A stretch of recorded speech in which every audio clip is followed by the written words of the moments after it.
അസ്സലാമു അലൈക്കും വറഹ്മത്തുള്ളാഹി വബർക്കാത്തുഹു. അഷ്ഹദു അല്ലാ ഇലാഹ ഇല്ലല്ലാഹു വഹ്ദഹു ലാ ശരീക ലഹു വഅഷ്ഹദു അന്ന മുഹമ്മദൻ അബ്ദുഹു വറസൂലുഹു. അമ്മാ ബഅദ് ഫഅഊദു ബില്ലാഹി മിനശ് ശൈത്വാനിർ റജീം. ബിസ്മില്ലാഹിർ റഹ്മാനിർ റഹീം. അൽഹംദുലില്ലാഹി റബ്ബിൽ ആലമീൻ അർറഹ്മാനിർ റഹീം മാലികി യൗമിദ്ദീൻ. ഇയ്യാക നഅ്ബുദു വഇയ്യാക നസ്തഈൻ. اهدنا الصراط المستقيم صراط الذين أنعمت عليهم غير المغضوب عليهم ولا الضالين. പ്രിയമുള്ള സഹോദരങ്ങളെ, നമ്മുടെ പ്രിയങ്കരായ ഇമാം ഹസ്രത്ത് ഖലീഫത്തുള്ള മുനീർ അഹമ്മദ് അസീം അയ്യദഹുല്ലാഹു തആല ബിനസ്രിൽ അസീസ് 2025 ജനുവരി മാസം 10 നടത്തിയ ദ പാത്ത് വേ ടു അള്ളാഹ്, അള്ളാഹുവിലേക്ക് ഒരു ഊടുവഴി എന്ന വിഷയത്തെ ആസ്പദമാക്കി നടത്തിയ ജുമാ ഖുത്ബയുടെ പ്രസക്തമായ ഭാഗങ്ങളാണ് ഇന്ന് നിങ്ങളെ കേൾപ്പിക്കുന്നത്. ഹസ്രത്ത് ഖലീഫത്തുള്ള തൻ്റെ പ്രഭാഷണം ഇങ്ങനെ ആരംഭിക്കുന്നു: എല്ലാ മതപരമായ ചര്യകളും പരിശോധനാ വിധേയമാക്കിയാൽ സ്വലാത്ത് അഥവാ പ്രാർത്ഥന ഏറ്റവും ഗംഭീരമായ ഒരനുഭവം തന്നെയാകുന്നു. വിശ്വാസിയും അവൻ്റെ സൃഷ്ടാവും തമ്മിൽ ബന്ധം സ്ഥാപിക്കുന്നതിനുള്ള തുല്യതയില്ലാത്ത ഒരു മാർഗം തന്നെയാണത്. സൃഷ്ടാവും സൃഷ്ടിയും തമ്മിലുള്ള ബന്ധം സ്ഥാപിക്കുന്നതിനുള്ള വഴി ആണ് സ്വലാത്ത്. കഴിഞ്ഞ കാലങ്ങളിലൂടെ മാനവകുലം അള്ളാഹുവിലേക്ക് ഒരു വഴി കണ്ടെത്തുകയുണ്ടായി. അത് പ്രാർത്ഥനയിലായിരുന്നു. അള്ളാഹുവിനെ അന്വേഷിക്കുന്നവർക്ക് ഈ വഴി എപ്പോഴും തുറന്നു കിടക്കുകയാണ്. അള്ളാഹുവിൻ്റെ സമ്പൂർണ്ണ മതമായ ഇസ്ലാം സ്ഥാപിതമാകുന്നതിന് മുൻപ് മുതൽ തന്നെ നമസ്കാരം, അതായത് സ്വലാത്ത്, പല രൂപത്തിലും നിർവഹിക്കപ്പെട്ടിരുന്നു. ഓരോ പ്രാർത്ഥനയിലും പൊതുവായ നിലയിൽ അള്ളാഹുവിൻ്റെ മുൻപിൽ റുക്കൂഉം സുജൂദും ഉണ്ടായിരുന്നു. ഉദാഹരണമായി പറഞ്ഞാൽ, ഇസ്ലാമിന് മുൻപ് ജൂതന്മാരുടെ തനതായ പ്രാർത്ഥനയിൽ ഏകദേശം മുസ്ലിങ്ങൾ നിർവഹിക്കുന്നത് പോലെയുള്ള സ്വലാത്താണ് അവർ നിർവഹിച്ചിരുന്നത്. കാര്യങ്ങൾ ഇങ്ങനെയൊക്കെയാണെങ്കിലും ഇസ്ലാം സ്ഥാപിതമായതോടെ ജീവിതത്തിൻ്റെ ഒരു വഴി എന്ന നിലയിലും വിശ്വാസം എന്ന നിലയിലും ജൂതന്മാർ അവരുടെ പ്രാർത്ഥനാ വഴിക്ക് മാറ്റം വരുത്തി. മുസ്ലിങ്ങളിൽ നിന്ന് അവർ സ്വയമേവ തന്നെ മാറ്റം വരുത്തുകയാണുണ്ടായത്. നമസ്കാരത്തിൻ്റെ യഥാർത്ഥ വില ഈ ഉദാഹരണത്തിലൂടെ എടുത്തു കാണിക്കുകയാണ്. ഒരു യഥാർത്ഥ വിശ്വാസിക്ക് ജീവിതത്തിൽ പ്രാർത്ഥനയ്ക്കുള്ള സ്ഥാനം എടുത്തു കാണിക്കുകയാണ്.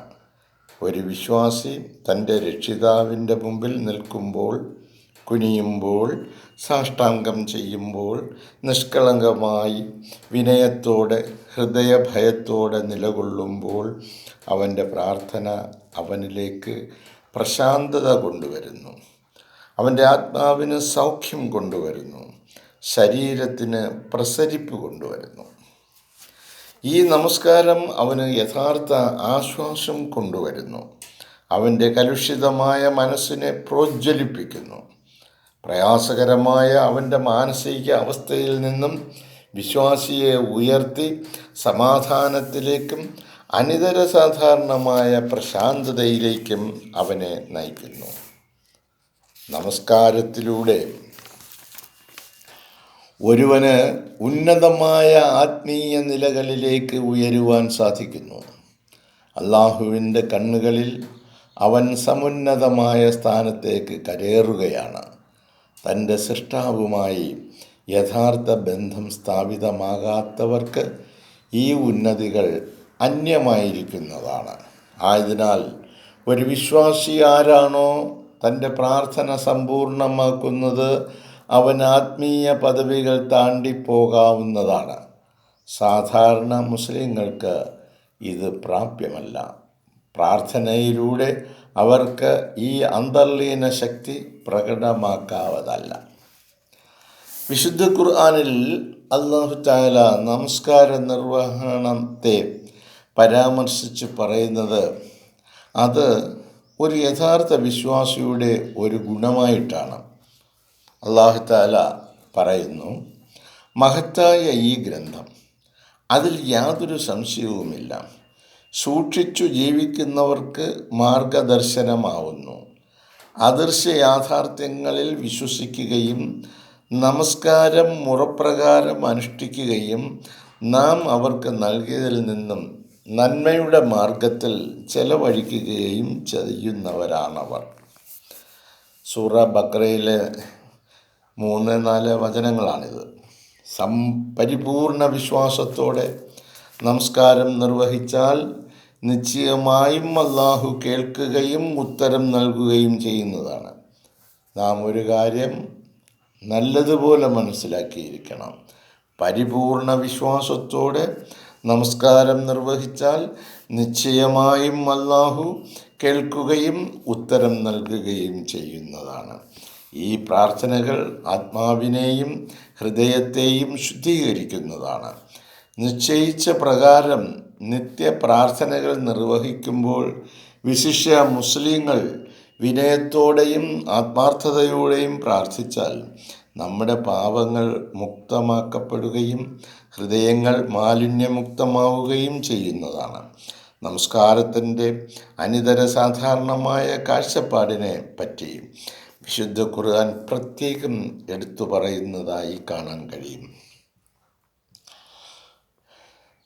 നബി സല്ലല്ലാഹു അലൈഹി വസല്ലമ താങ്കൾക്ക് ബോധനം നൽകപ്പെട്ട ഗ്രന്ഥം ഖുർആൻ വായിച്ചു കൊടുക്കുക, നമസ്കാരം നിർവഹിക്കുകയും ചെയ്യുക. നമസ്കാരം നീചവൃത്തികളിൽ നിന്നും നിഷിദ്ധ കർമ്മങ്ങളിൽ നിന്നും തടയുന്നു. അള്ളാഹുവിനെ ഓർക്കുന്നത് മഹത്തായ ഒരു കാര്യമാണ്. നിങ്ങൾ പ്രവർത്തിക്കുന്നത് അള്ളാഹു അറിയുന്നുണ്ട്.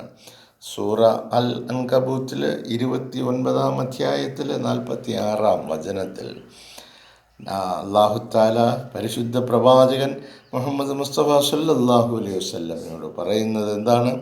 താങ്കൾക്ക് ബോധനം നൽകപ്പെട്ട ഗ്രന്ഥം, അതായത് വിശുദ്ധ ഖുർആൻ വായിച്ചു കൊടുക്കുക, നമസ്കാരം നിർവഹിക്കുകയും ചെയ്യുക. നമസ്കാരം നീചവൃത്തികളിൽ നിന്നും നിഷിദ്ധ കർമ്മങ്ങളിൽ നിന്നും തടയുന്നു. അള്ളാഹുവിനെ ഓർക്കുന്നത് മഹത്തായ ഒരു കാര്യമാണ്. നിങ്ങൾ പ്രവർത്തിക്കുന്നത് അള്ളാഹു അറിയുന്നുണ്ട്.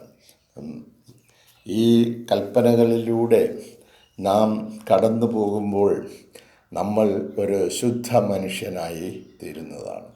മാനവകുലത്തെ ശുദ്ധീകരിക്കുന്നതിന് വേണ്ടി അള്ളാഹു നടപ്പിലാക്കിയിട്ടുള്ള ശുദ്ധ വഴിയാണ് ഈ വിശുദ്ധമായ ഗ്രന്ഥം. ഈ ഗ്രന്ഥത്തിൽ പറയുന്ന പ്രവർത്തനങ്ങളിൽ ഏർപ്പെടുന്ന ആളുകൾ ശുദ്ധന്മാരായി തീരുന്നതാണ്.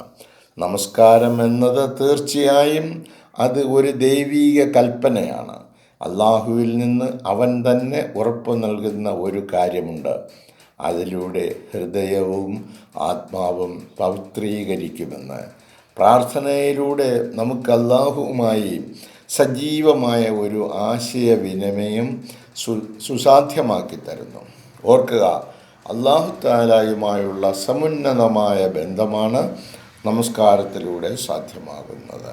നമസ്കാരത്തിലൂടെ ശക്തമായ ഒരു ബന്ധം അല്ലാഹു തആലയുമായി ഒരുവൻ സ്ഥാപിക്കുന്നില്ലെങ്കിൽ അവൻ്റെ ബാക്കി ആരാധനാ പ്രവർത്തനങ്ങളുടെ യഥാർത്ഥ പൊരുൾ നഷ്ടമാകുന്നു, അഥവാ സത്ത ഇല്ലാത്തതാകുന്നു. അതിലൂടെ അള്ളാഹുവിലേക്ക് എത്തുവാനുള്ള രഹസ്യ കോഡ് വിശ്വാസിക്ക് നഷ്ടമാകുന്നു.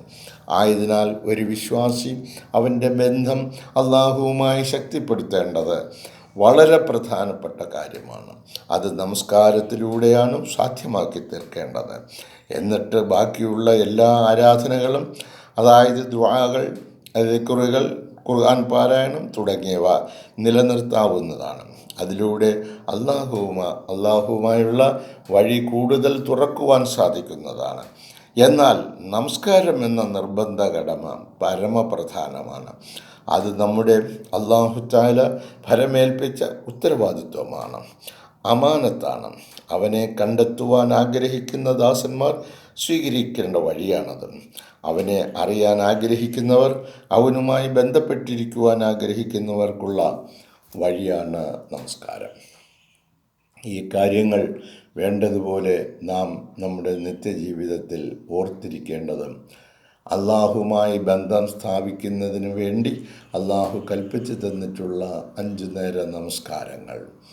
പിന്നീട് നമുക്ക് കൂടുതൽ ബന്ധം സ്ഥാപിക്കുവാൻ ആഗ്രഹിക്കുന്നുവെങ്കിൽ സുന്നത്തുകളും നഫിലുകളുമായ നമസ്കാരങ്ങൾ. ഇത് അല്ലാഹു തആലയുമായി സ്നേഹബന്ധം സ്ഥാപിക്കുന്നതിനുള്ള വഴിയാണ്. എല്ലാ സഹോദരങ്ങളും അല്ലാഹുവുമായി സ്നേഹബന്ധം സ്ഥാപിക്കുന്നതിന് ഈ വഴി കണ്ടെത്തുകയും അങ്ങനെ തങ്ങളുടെ ഹൃദയവും ആത്മാവും പവിത്രീകരിക്കുകയും തങ്ങളിൽ നിക്ഷിപ്തമായ ഉത്തരവാദിത്വങ്ങൾ പരിപൂർണമായ നിലയിൽ നിറവേറ്റിക്കൊണ്ട് അവനിലേക്ക് തന്നെ നാം ഓരോരുത്തരും മനുഷ്യകുലം നടന്നെടുത്തുകൊണ്ടിരിക്കുകയാണ്. ഈ യാഥാർത്ഥ്യം സദാസമയം ഓർത്തിരിക്കുവാൻ ആഹ്വാനം ചെയ്തുകൊണ്ട് ഈ വാക്കുകൾ ഇവിടെ അവസാനിപ്പിക്കട്ടെ. ജസാക്കുമുല്ലാഹ് അഹ്സനുൽ ജസാ.